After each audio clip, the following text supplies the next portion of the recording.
Johnny. Johnny thought he was the smartest kid in the 7th grade. He spent all Monday night practicing his fake stomach pains. Ooh, something kind of hurts. I hope I'm not getting sick. I hope you feel better, sweetie. Well, it works, because on Tuesday morning, his mom fell for it. Oh, Mom, the pain is worse. Oh, my poor baby. Well, I'm heading to work. I'll call you into school. Stay home. Get some rest. Okay. He felt like he pulled off the heist of a century. Spent all day playing video games, thinking to himself, my friends are probably so jealous of me right now. Well, the next morning, he goes back to school. Walks in like a king. What's up, guys? The second he gets into the building, he stops. The floors look extra shiny. Everyone's huddled in different groups, watching a video on their phone. He sees his friends. Yo, what's up? His friend says, bro, you picked the worst day to be sick. Apparently, during 3rd period the day before, there was supposed to be a routine fire drill, but it wasn't just the alarm that went off.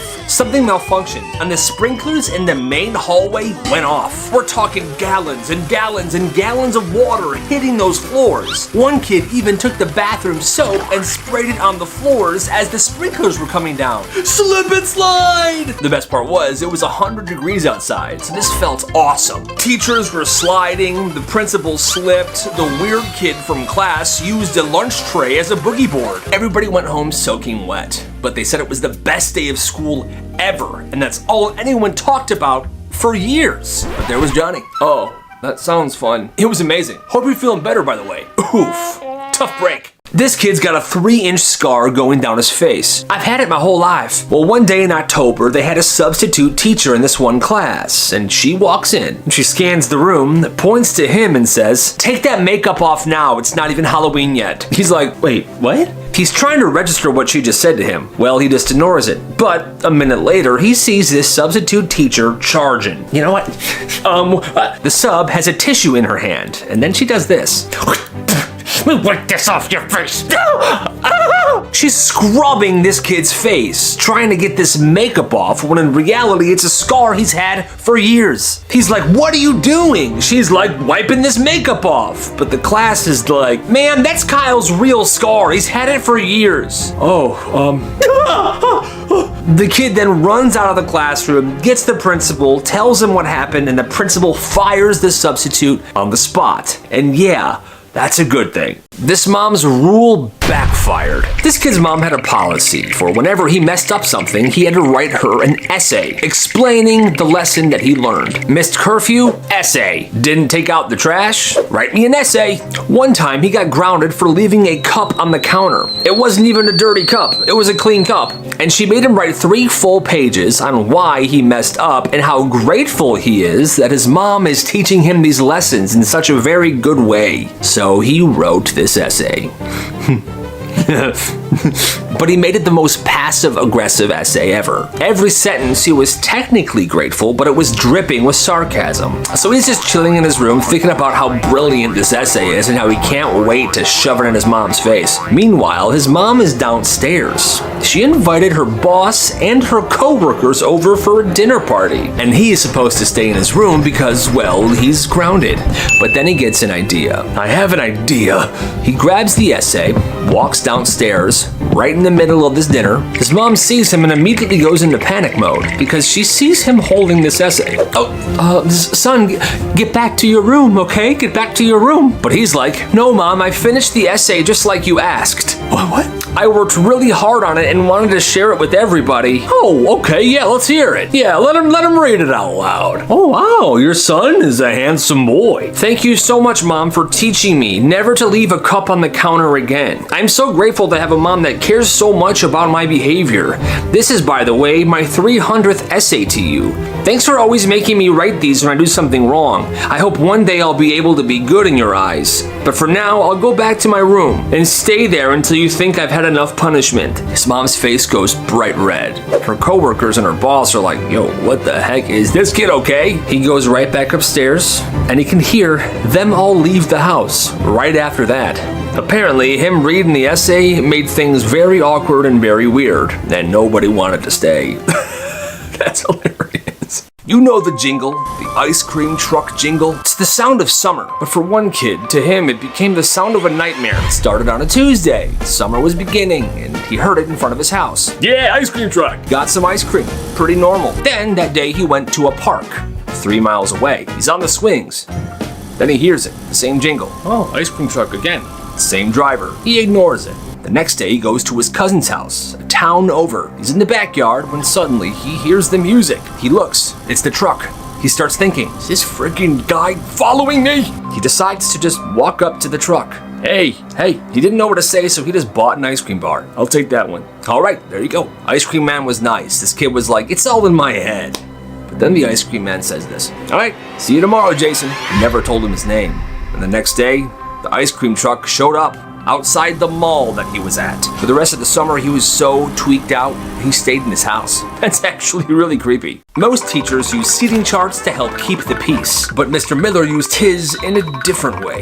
For the first month, Miller studied the room. He figured out exactly who was best friends and who couldn't stand each other. Then he released a mandatory seating chart. Okay, everybody, this seating chart is law, unless somebody has an offer. That's when he introduced the daily waiver. For the price of a premium snack and a cold drink, one student per day could buy their way into the seat right next to their friend. But that's the catch. He only did one trade per class. And it was actually kind of fun. The students loved this. Every morning it was like an auction, so he has to pick out the best of the snacks. I have Takis and a Capri Sun. Nah. I have milk and tuna. No, I got Airhead Sour Strips and an Orange Crush. Deal. And that's what he did the entire year. The kids thought it was pretty awesome, so in turn, they respected him, and the behavior was pretty good. The principal thought he was a genius, and Mr. Miller always had the best snacks. This teacher was the strictest in the school. No phones, no talking, and absolutely no food. But then one morning, before class, she saw a single flaming hot Cheeto, perfectly taped to the middle of her desk. What is this? She peeled the snack off, put it in the garbage, and monitored the room incredibly well that day. Nobody came forward. The next day, another Cheeto, taped with a single piece of Scotch tape on the pencil sharpener. Another one. The next day, another one taped to the back of her chair. The day after that, it was taped to her escape key on her keyboard. What is going on? She had no idea who was doing this, and it was messing with her badly. So she went to the school principal and the people in charge, and they're like, okay, settle down, it's just a Cheeto, but I'll make an announcement. The principal was young and new, and he was about to make a major mistake. Good morning, students. Whoever keeps taping single hot Cheetos to things in Mrs. Gable's room, please stop. Uh-oh. He made that announcement to a middle school. What happened next? Dozens of students thought it was hilarious and started doing the exact same thing. There was flamin' hot Cheetos taped everywhere. Library books, school trophy case, the gym scoreboard. So the school tried to kill this joke for Mrs. Gable, but instead they accidentally started a cult, the taped hot Cheeto cult. And there was nothing they could do about it. The only thing that kills a trend is time, and it took some time. Every school has that one kid who is super talented at something random. At this one school, his name was Marcus, and he was amazing at flipping water bottles, but not the normal way. He was able to flip these water bottles and have them land on their cap on crazy surfaces, like the edge of a chalkboard. Watch this. Nice. He made it look so effortless that this one kid in his class wanted to try it for himself. It was study hall, very quiet, and he's sitting there. He's got a half-empty Gatorade bottle, and he's thinking to himself, this is my chance. I'm gonna flip this bottle, land it on its cap on the teacher's desk. You see, Marcus was in this study hall as well. Oh, this kid went for it, gave it a flip. Marcus is gonna be so impressed. Here we go. It was like slow motion. Flip, flip, flip. But suddenly, the cap fell off. He didn't tighten it enough. And this Gatorade just spills all over the teacher's desk. What the heck is your problem? He panicked. Marcus did it, Marcus said. But no, I didn't, bro. The teacher said, yeah, I don't believe that. Marcus is a god at flipping bottles. The teacher knew how good Marcus was. He didn't believe this kid for a second. I'll take myself to the office. Yeah, that's a good idea. Tough break. Top 3 principals on a power trip. Number 1, this principal banned all backpacks because the hallways were messy and crowded. So now kids had to carry classes worth of stuff in their arms all day. Folders ripping open, papers on the floor. Meanwhile, this principal still walks around with her leather briefcase. Oh, pardon me.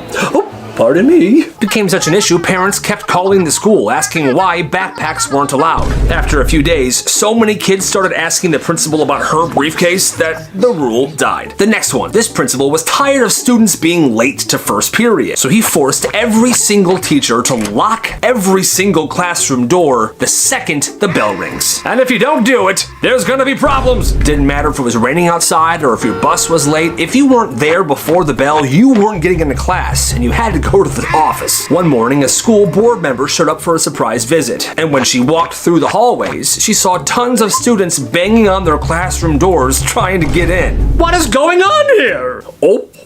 Number one, there was a principal who decided students were too loud during lunch, so he made the cafeteria completely silent, and detentions were handed out to anyone that spoke even one word. Milk detention. Hundreds of kids eating in total silence. It was completely insane, until one day this kid brought a whoopee cushion. He thought it would be funny to prank his friend during silent lunch, so his friend sits down.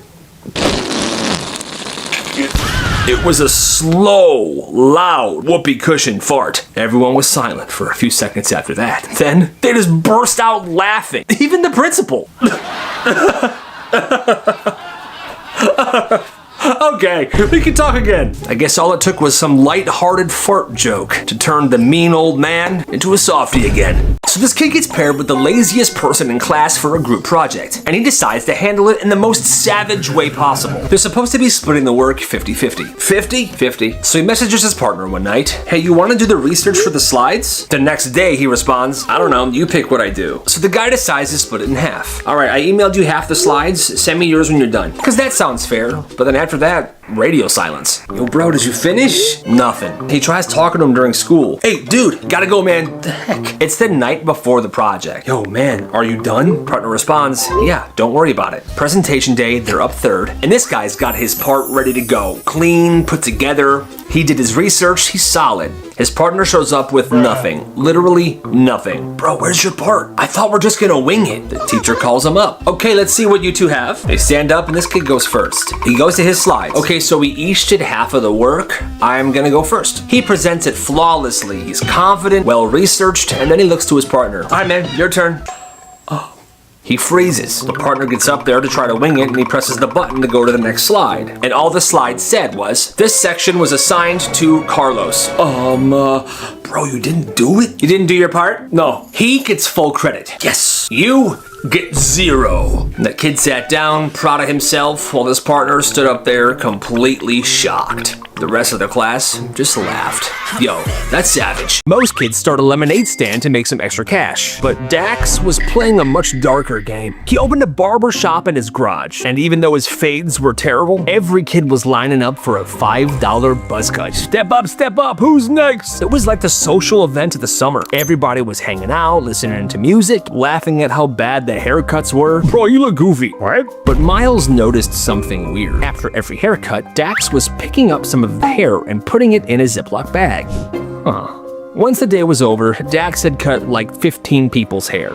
Miles stuck around and asked him, bro, why were you putting your hair in bags? Hey, check this out. He brought him to a shelf, and on that shelf was hundreds of Ziploc bags. Each of them had hair in it, and each of them were labeled. This is Miles from August 12th. This one is Cooper from July 4th. Look at all this. I have the genetic blueprint of the entire 8th grade right here, labeled and dated. Miles just laughed. Bro, you're weird. But Dax leaned in. Everybody thinks I'm a bad barber, which is true, but they don't realize I got a much bigger plan. Next time someone does me dirty, steals my seat at lunch, makes fun of me, I'm gonna find a crime scene anywhere, and I'm gonna drop their hair right in the middle of it. What? Let's say Miles calls me a loser. Well, I hear sirens. I follow the sirens. A crime scene. There was a murder. Miles goes right on the floor. The police. Whose hair is this? They go to the computer. It's Miles. Miles goes to prison for murder. Bro, that is so messed up. And it was. And obviously, that really wouldn't work. But Miles made sure to stay Dax's friend, just in case. You would hate for some of his hair to end up at a crime scene.